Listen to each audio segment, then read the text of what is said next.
ഇപ്പോൾ കോടിയേരി ബാലകൃഷ്ണൻ സംസാരിക്കുകയാണ് തിരുവനന്തപുരത്ത് രാജ്ഭവൻ മാർച്ചിൽ. അതിലേക്ക് ഞങ്ങൾ പിന്തുണ നൽകാം എന്ന നിലപാടാണ് അന്ന് CPM സ്വീകരിച്ചിരുന്നത്. അതിൻ്റെ ഭാഗമായി പാർട്ടി അന്ന് ആവശ്യപ്പെട്ട ഒരു കാര്യം, ഗ്രാമപ്രദേശങ്ങളിൽ ചുരുങ്ങിയത് 100 ദിവസം തൊഴിലവസരം ഉറപ്പുവരുത്തുന്ന ഒരു കേന്ദ്ര നിയമം കൊണ്ടുവരണം. ഒരു വർഷം ചുരുങ്ങിയത് 100 ദിവസം തൊഴിൽ ഉറപ്പുവരുത്തത്തക്ക വിധത്തിലുള്ള സമഗ്രമായ ഒരു നിയമനിർമ്മാണം കൊണ്ടുവന്നാൽ ഞങ്ങൾ നിങ്ങൾക്ക് പിന്തുണ തരാം എന്ന് CPM അന്ന് അറിയിച്ചു. ഇടതുപക്ഷ ജനാധിപത്യ പ്രസ്ഥാനം അന്ന് തീരുമാനമാണ് കൈക്കൊണ്ടത്. ഇതോടൊപ്പം ആദിവാസികൾക്ക്, വനത്തിൽ കഴിയുന്ന ആദിവാസികൾക്ക് എപ്പോഴും ഫോറസ്റ്റ് ഉദ്യോഗസ്ഥന്മാരുടെ ഭീഷണി നേരിടേണ്ടി വന്ന സാഹചര്യം ഒഴിവാക്കാൻ എല്ലാ ആദിവാസികൾക്കും വന അവകാശ നിയമം കൊണ്ടുവന്ന് ഒരേക്കർ ഭൂമി എല്ലാ ആദിവാസികൾക്കും വനാവകാശ നിയമപ്രകാരം നൽകണം. അതൊരു നിയമനിർമ്മാണം കൊണ്ടുവരണം. ഇങ്ങനെ ആദിവാസികളുടെയും ഗ്രാമീണ മേഖലയിലെ ജനങ്ങളുടെയും പ്രശ്നം നടപ്പാക്കാൻ തയ്യാറായാൽ ഞങ്ങൾ സഹകരിക്കാമെന്ന് പറഞ്ഞുകൊണ്ടാണ് 1ാം UPA മന്ത്രിസഭയ്ക്ക് ഇടതുപക്ഷ പാർട്ടികൾ പിന്തുണ നൽകിയത്. അതിൻ്റെ ഫലമായാണ് അന്നത്തെ കേന്ദ്ര സർക്കാർ ദേശീയ ഗ്രാമീണ തൊഴിലുറപ്പ് നിയമം കൊണ്ടുവരാൻ നിർബന്ധിക്കപ്പെട്ടത്. എന്നാൽ അത് നടപ്പാക്കാൻ ഉള്ള ആത്മാർത്ഥത കോൺഗ്രസ് സർക്കാർ കാണിച്ചില്ല.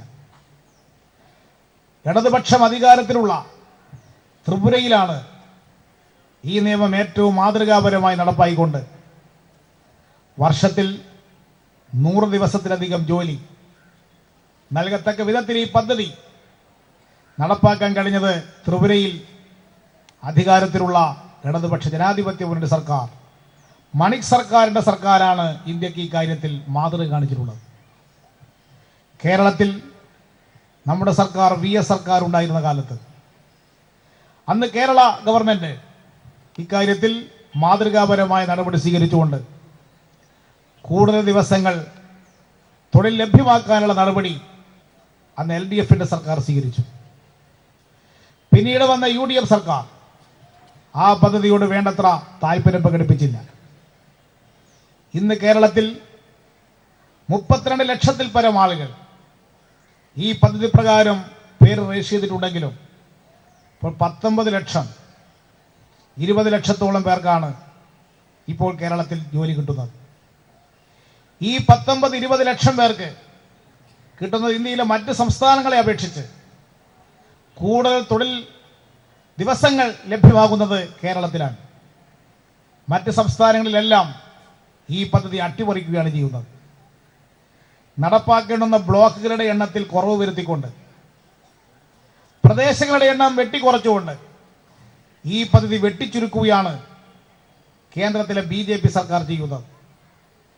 ഈ നില തുടർന്നാൽ ഈ പദ്ധതി ചരമമടയുന്ന അവസ്ഥാവിശേഷം രാജ്യത്ത് വന്നു ചേരും.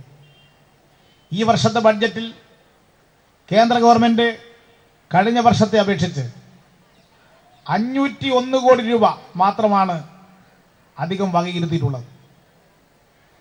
കഴിഞ്ഞ വർഷത്തെ അപേക്ഷിച്ച് 1.5% കൂടുതൽ ആളുകൾ പുതുതായി പേർ രജിസ്റ്റർ ചെയ്യപ്പെട്ടിട്ടുണ്ട്.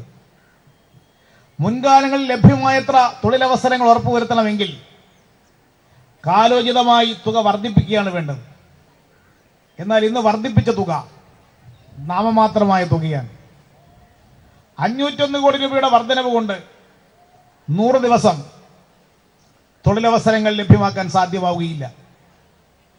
നമുക്കിന്ന് ആവശ്യം ചുരുങ്ങിയത് 100 ദിവസം എന്നുറപ്പുവരുത്തുക എന്നത് മാത്രമല്ല, ഇന്ന് രൂക്ഷമായിക്കൊണ്ടിരിക്കുന്ന തൊഴിലില്ലായ്മയും അതോടൊപ്പം വിലക്കയറ്റവും കണക്കിലെടുത്ത് 200 ദിവസമെങ്കിലും ഒരു വർഷം ഈ പദ്ധതി പ്രകാരം തൊഴിൽ ഉറപ്പുവരുത്തണം.